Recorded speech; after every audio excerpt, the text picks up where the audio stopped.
The C-SPAN networks bring you long-form public affairs programming from the nation's capital and are a public service of your television provider. C-SPAN, created by cable. Good afternoon, everybody. Have a seat.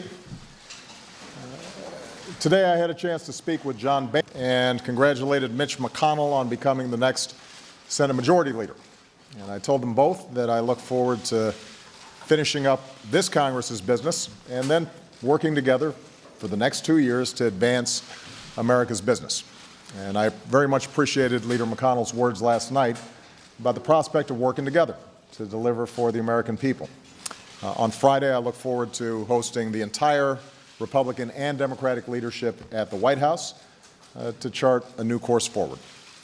Obviously, Republicans had a good night, and they deserve credit for running good campaigns.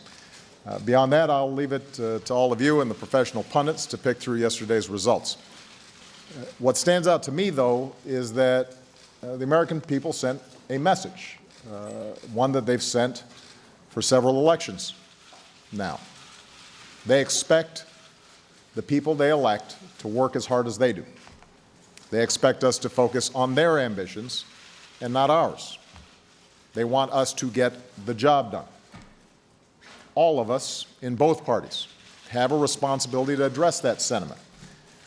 Still, as president, I have a unique responsibility to try and make this town work. So to everyone who voted, I want you to know that I hear you. To the 2/3 of voters who chose not to participate in the process yesterday, I hear you too.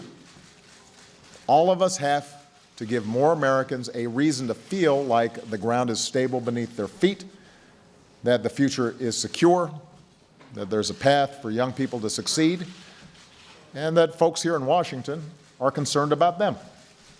So I plan on spending every moment of the next 2+ years doing my job the best I can to keep this country safe and to make sure that more Americans share in its prosperity. Now, this country's made real progress since the crisis 6 years ago. The fact is, more Americans are working. Unemployment has come down. More Americans have health insurance. Manufacturing has grown. Our deficits have shrunk. Our dependence on foreign oil is down, as are gas prices. Our graduation rates are up. Our businesses aren't just creating jobs at the fastest pace since the 1990s. Our economy is outpacing most of the world. But we've just got to keep at it until every American feels the gains of a growing economy where it matters most, and that's in their own lives.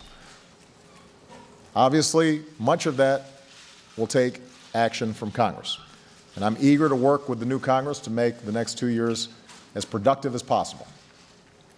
I'm committed to making sure that I measure ideas not by whether they are from Democrats or Republicans, but whether they work for the American people. And that's not to say that we won't disagree over some issues that we're passionate about. We will. Congress will pass some bills I cannot sign. I'm pretty sure I'll take some actions that some in Congress will not like. That's natural. That's how our democracy works. But we can surely find ways to work together on issues where there's broad agreement among the American people.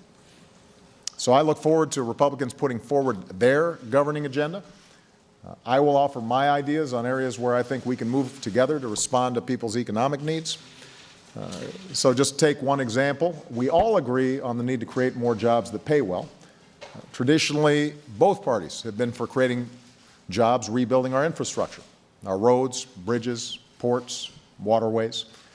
I think we can hone in on a way to pay for it through tax reform that closes loopholes and makes it more attractive for companies to create jobs here in the United States. We can also work together to grow our exports and open new markets for our manufacturers to sell more American-made goods to the rest of the world. And that's something I'll be focused on when I travel to Asia next week. We all share the same aspirations for our young people. And I was encouraged that this year Republicans agreed to investments that expanded early childhood education. I think we've got a chance to do more on that front.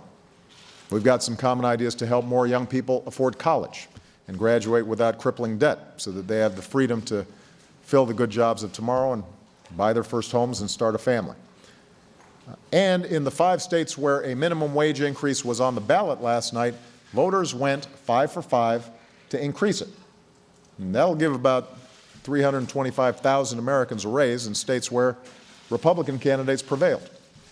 So that should give us new reason to get it done for everybody with a national increase in the minimum wage. So those are some areas where I think we've got some real opportunities to cooperate, and I am very eager to hear Republican ideas for what they think we can do together over the next couple of years. Of course, there's still business on the docket that needs attention this year. And here are 3 places where I think we can work together over the next several weeks before this Congress wraps up for the holidays.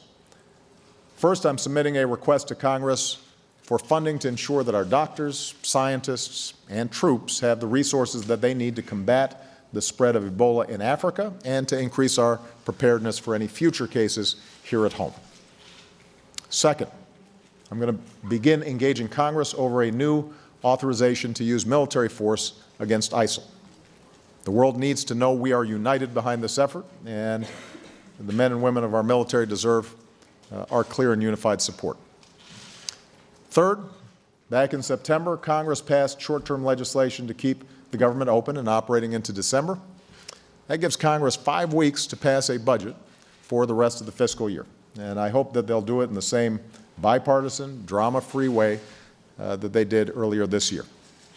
When our companies are steadily creating jobs, which they are, we don't want to inject any new uncertainty into the world economy and to the American economy.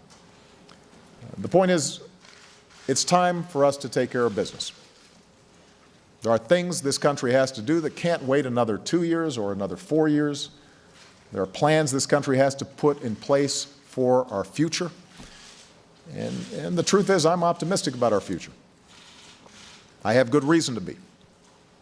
I meet Americans all across the country who are determined and big-hearted and ask what they can do and never give up and overcome obstacles, and they inspire me every single day. So the fact is, I still believe in what I said when I was first elected 6 years ago last night.